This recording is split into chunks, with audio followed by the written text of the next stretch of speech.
In a constantly changing, globalized world, economies need to develop the skills of the existing as well as the future labor force to stay competitive and ensure sustainable economic growth. As skills needs change, workers and their employers will need to acquire new and upgraded skills. The ILO has forged an approach that focuses on education and training linked to specific economic sectors. This approach is called STED, which stands for Skills for Trade and Economic Diversification, and it has been implemented in various countries around the world. STED anticipates the development and growth opportunities in a particular sector and identifies the skills needed to benefit from them. Cambodia TVET has faced many challenges. One of the main challenges is the mismatch of the skill between the demand and the supply. And another one is the quality of the TVET itself. STED has played a very important role in helping to address the challenge. First of all, they are not only the source of fund in providing the qualities of the training of the trainers and also the facility.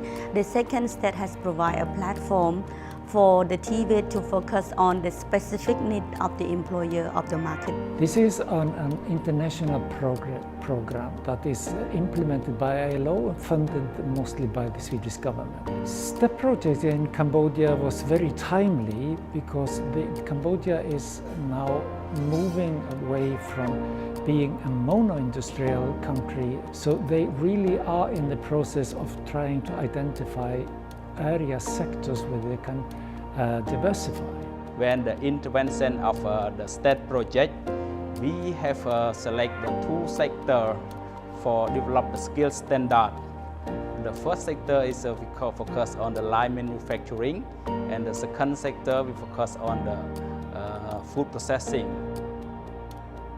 The whole idea from SIDA is that the support to Malawi is supposed to improve Malawi's economic growth in general.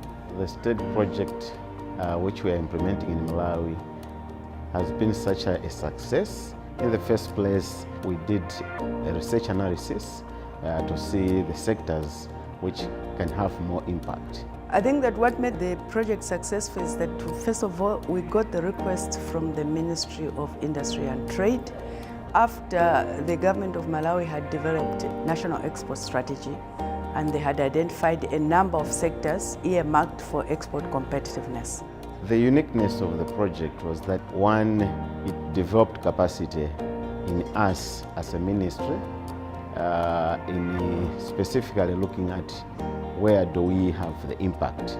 So we have undertaken the research, we have identified what needs to be done in terms of skills development to improve the competitiveness of the sectors. So we need to do something to demonstrate how this can lead from research to, as I said, from research to action.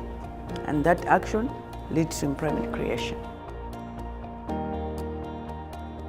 ILO STED projects assisted for the formulation process of the competency standard for tour guides. So after finishing this kind of project, we will work together with ILO STED again for the developing the curriculum plus TOD training of trainer.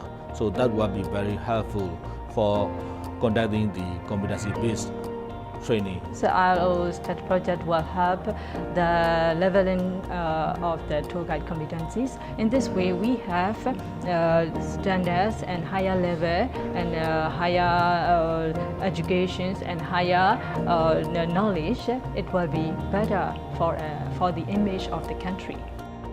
So I think that the success was that this was a demand-driven intervention requested by the government of Malawi. Ownership is really the key to this, as in all international development programs.